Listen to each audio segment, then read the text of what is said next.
Hi everyone, my name is Storybook Charles. Today we're reading a fun little story about cats and mice. Specifically, one little cat that thinks he's a mouse. Today's story is called The Kitten Who Thought He Was a Mouse. It talks about a little kitty that thinks that he's a mouse and needs to learn to embrace his true identity as a cat while still loving and embracing the little mouse family that raised him. I really hope you like it.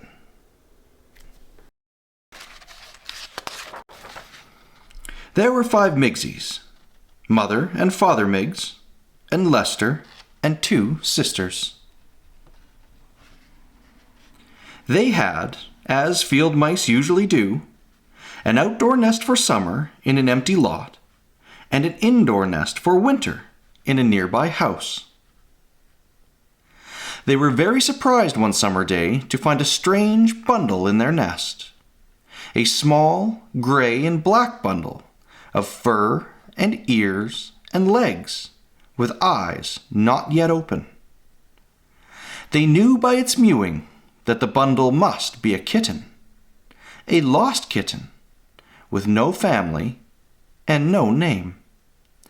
"Poor kitty," said the sisters. "Let him stay with us," said Lester. "But a cat?" said Mother Miggs. "Why not?" said Father Miggs. "We can bring him up to be a good mouse. He need never find out he's really a cat. You'll see. He'll be a good thing for this family. Let's call him Mickey," said Lester. And that's how Mickey Miggs found his new family and a name.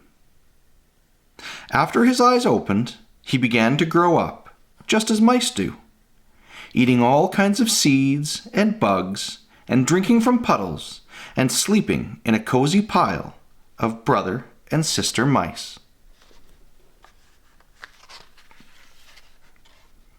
Father Miggs showed him his first tomcat, a safe distance, and warned him to keep away from all cats and dogs and people. Mickey saw his first mousetrap. "The most dangerous thing of all," said Mother Miggs, when they moved to the indoor nest that fall.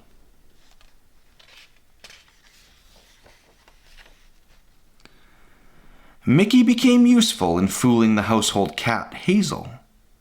He would hide in a dark corner, then, "Meow, meow," he'd cry.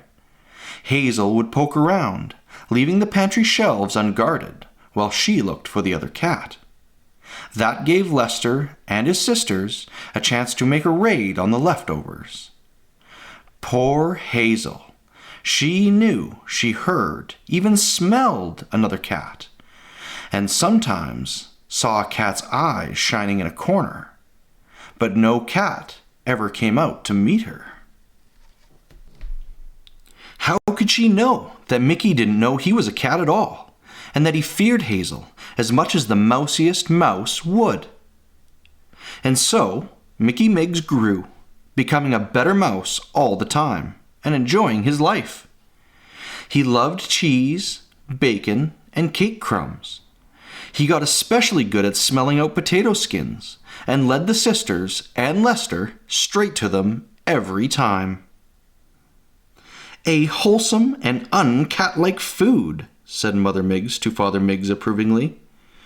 "Mickey is doing well," said Father Miggs to Mother Miggs.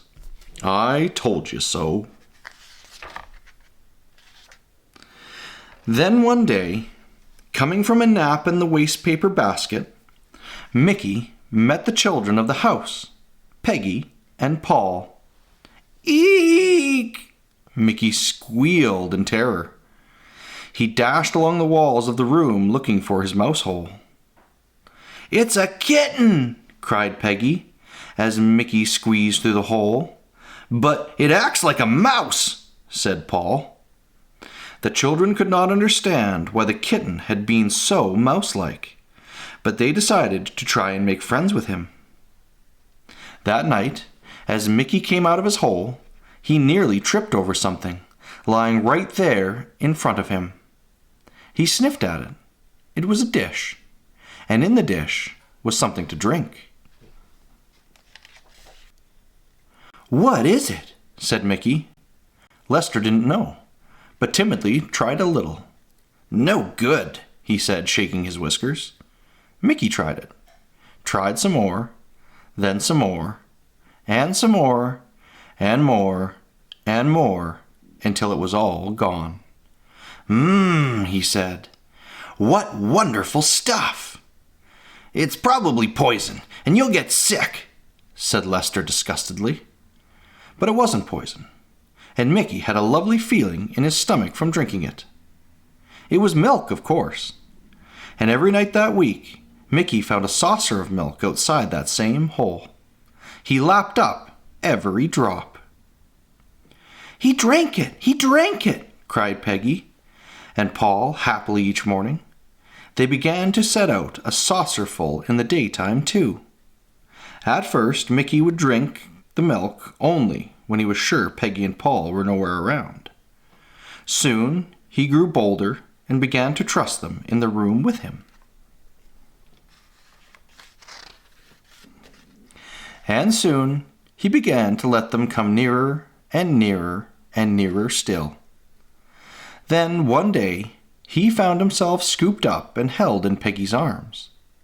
He didn't feel scared. He felt fine. He felt a queer noise rumble from his back and all the way through him. It was Mickey's first purr. Peggy and Paul took Mickey to a shiny glass on the wall and held him close in front of it. Mickey, who had never seen a mirror, saw a cat staring at him there. A cat in Paul's arms, where he thought he was. He began to cry, and his cry, instead of being a squeak, was a mewing wail. Finally, Mickey began to understand that he was not a mouse like Lester and his sisters, but a cat like Hazel. He stayed with Peggy and Paul that night, trying not to be afraid of his own cat self. He still didn't quite believe it at all. However, and the next morning he crept back through his old hole straight to Mother Miggs. "Am I a cat?" he cried. "Yes," said Mother Miggs sadly.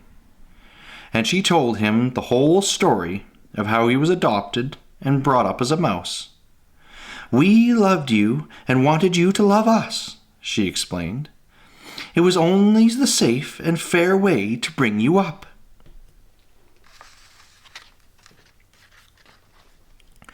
After talking with Mother Miggs, Mickey decided to be a cat in all ways. He now lives with Peggy and Paul, who also love him, and who can give him lots of good milk, and who aren't afraid of his purr or his meow. Mickey can't really forget his upbringing, however. He takes an old rubber mouse of Peggy's to bed with him. He often visits the Miggsies in the indoor nest, where he nibbles cheese tidbits and squeaks about old times. And of course, he sees to it that Hazel no longer prowls in the pantry at night. "Oh, I'm so fat and stuffed from eating so much in Hazel's pantry," Father Miggs often says happily to Mother Miggs. "I always said our Mickey would be a good thing for this family, and he is." Well, there you go. What a fun little story. This taught us that family is defined by the love and the nurture that we share with each other, not by the people or the species that we come from. I really hope you liked my story. Thank you very much for watching. Have a good night, everyone.